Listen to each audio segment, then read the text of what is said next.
Berry, formateur international en technique de vente et négociation, coach en développement personnel. J'ai reçu la question de Joachim, jeune étudiant camerounais, qui me demande comment faut-il constituer un portefeuille client. Alors merci Joachim pour votre question. Un portefeuille client se constitue de façon très simple.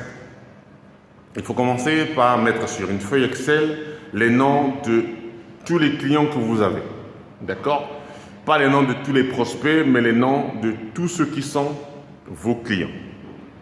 Ensuite, vous mettez toutes les informations qui concernent ces clients, à savoir leurs activités, leurs adresses, les noms de leurs directeurs généraux, leur numéro de téléphone, les noms des personnes avec lesquelles vous interagissez au sein de ces entreprises-là, leur numéro de téléphone, leurs adresses e-mail.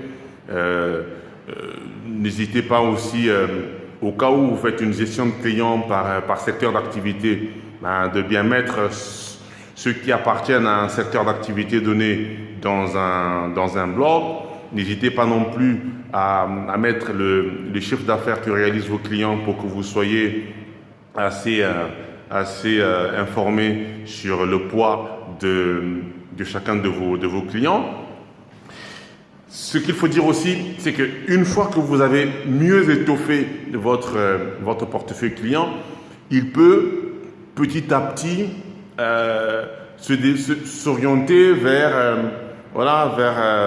un outil de fidélisation. Et là, vous pouvez en faire un CRM, ce qu'on appelle Customer Relationship Management, ou une GRC, gestion de la relation client. Et là, vous l'étoffez en y logeant d'autres informations comme les dates d'anniversaire, les chiffres d'affaires sur le chiffre d'affaires du mois dernier, des 3 derniers mois, des 6 derniers mois, de l'année dernière, des 3 dernières années. Comme ça, vous avez la possibilité de voir exactement l'évolution du chiffre d'affaires.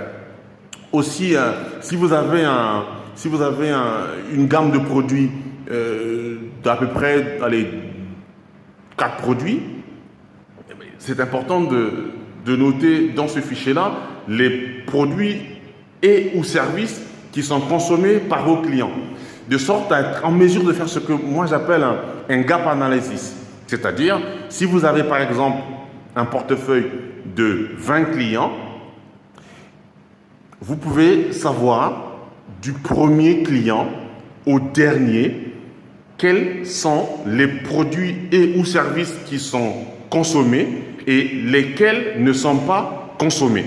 Ceux qui sont consommés, vous les surlignez ou vous remplissez les cellules avec la couleur verte, et ceux qui ne sont pas consommés ou utilisés par vos clients, vous mettez la couleur rouge. Cela devient donc un objectif que vous poursuivez en termes de développement horizontal, c'est-à-dire l'augmentation du chiffre d'affaires de votre portefeuille sur la vente des produits qui ne sont pas encore vendus. Prenons un exemple très simple.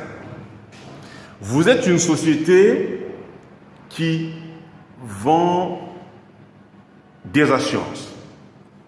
Et nous savons bien qu'il y a plusieurs types d'assurances. Voilà. Vous allez vendre, par exemple, une assurance responsabilité civile. Vous allez vendre aussi une assurance incendie. Vous allez vendre une assurance maladie au sein de la même société. Cela fait 3 services. Mais s'il y a d'autres assurances comme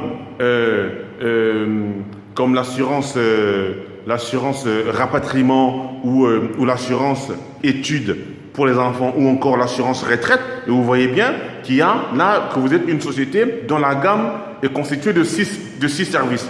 3 services sont déjà vendus, 3 autres ne le sont pas. Votre objectif doit être celui de placer les services qui ne sont pas encore vendus au sein de cette société-là, de sorte à avoir un développement horizontal et donc avoir, on va dire, un client total parce qu'il consomme tous les services que vous vendez. Voilà comment est-ce que vous parvenez d'un portefeuille client basique à en faire un vrai outil de pilotage de votre activité et donc à faire du chiffre d'affaires. Voilà. Merci.